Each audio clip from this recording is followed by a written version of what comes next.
Thank you, Mr. Speaker.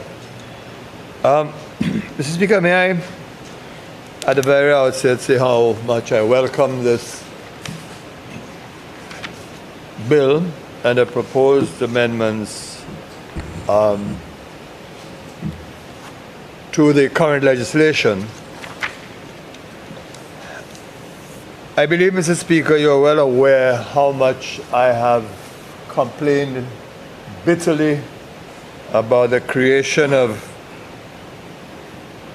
management by bureaucracy in this country and the constant hardship that citizens of this country face when they seek to access government services and they meet particularly difficult public servants and public officers who, for all kinds of reasons, invent all kinds of stumbling blocks or impediments to allowing these individuals to access services. And it's a continuous battle against this bureaucracy, this tendency of public officers to guard jealously and protect what they perceive to be their lawful domain and fail to understand that they have a responsibility to the public. I will continue in that vein at every opportunity that I have. So, Mr. Speaker, I welcome this because the legislation, simple as it is, resolves a major problem and a major issue. And sometimes it's only when you give anecdotal evidence that people can understand the nature of the problem that exists. And I'm going to share with you, Mr. Speaker. I have, on several occasions, had the experience of dealing with responses from the National Insurance Department in Vieux regarding the handling of cases of deceased persons. Mr. Speaker, if circumstances warrant and someone applies to the parliamentary representative for some assistance to bury a loved one, and that assistance is given, and if that assistance does not cover all the costs associated with the burial, the individual and on some occasions then turn to the NIC for a funeral grant, and this is then where they meet all kinds of opposition, all kinds of reasons why the grant can't be awarded. But, Mr. Speaker, one of the strange problems I've had in the South has been a request by the National Insurance staff in Vieux that if the parliamentary representative made a donation to someone who's in need to assist with the burial, I must in turn write a letter to the National Insurance Corporation and tell the National Insurance Corporation that I do not intend to make a claim on the grant that the National Insurance Corporation may be inclined to give to the applicant. Now, you know, St. Lucia have a saying sometimes, there's a little phrase I've come to really like, make it make sense. Please, make it make sense. Why should I have to be writing the National Insurance to say that I do not wish to make a claim if the grant is given to the individual? Why would I on earth want to do that? That has nothing to do with me. If an applicant makes a claim to the National Insurance, that's between the applicant and the National Insurance. It means that they qualify under the rules of the National Insurance Act. Why should I want to go and claim money for purposes of the constituency for a relative of a deceased person who has made an application? And why should I be burdened with writing such a letter? Now, you will begin to understand when I refer to these as irrationalities, the irrationalities of management, the irrationalities of public service management. That's the kind of problem that you have. So now I have to find a time, sit down and write something. And usually, out of total and utter frustration, I write the letter. And I promised myself that the moment I have an opportunity to raise this matter publicly, I will. And you presented me with the perfect opportunity to do so, because I want to expose this creeping irrationality in the way we do things. Now, Mr. Speaker, as much as I welcome this bill, there is one other aspect that I just want to draw attention to improve on its implementation. If you look at the clause, and I'm going to zero in clause 5, subclause B, it says, a person appearing to the director to have a valid claim to the funeral grant. You know, Mr. Speaker, what is likely to happen? I'm afraid that when a constituent of mine goes to the Viewfort office and says to the staff member, we are applying for a funeral grant, and this is the claim that we are presenting to support it.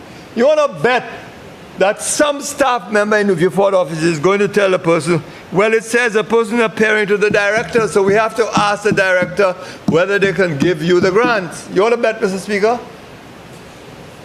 And they will defend it by saying, well, I'm sorry, that's what the legislation said, that's what the Prime Minister said the legislation say.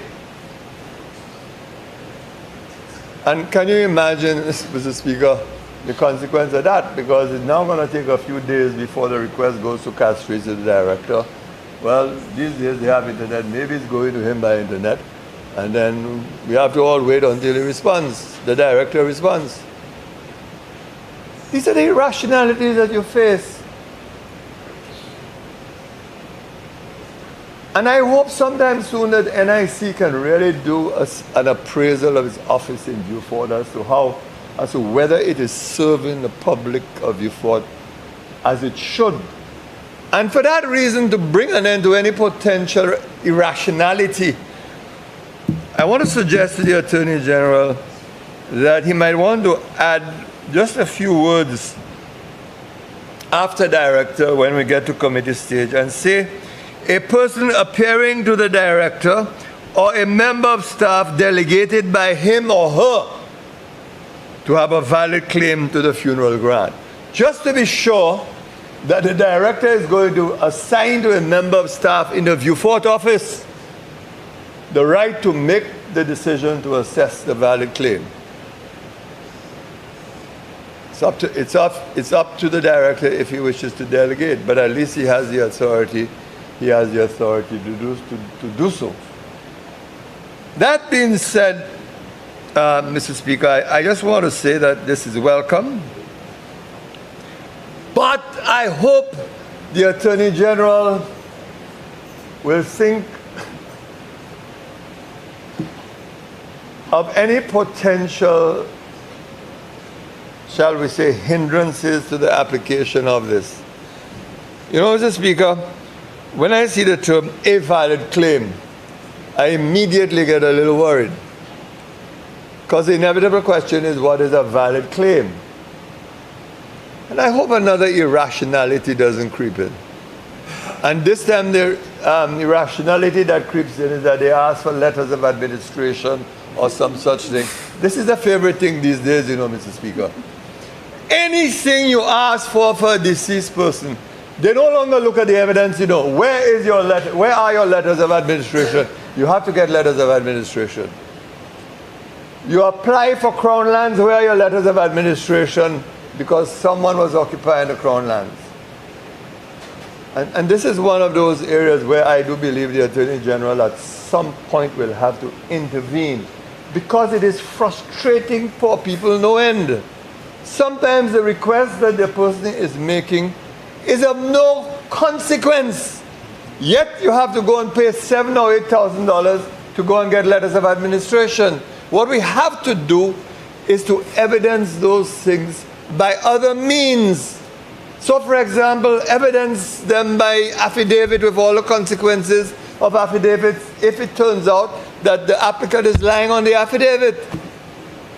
We are really frustrating poor people, frustrating them, no end. And these are the things that we have to look after, and this is why, Mr. Speaker, I welcome this piece of legislation.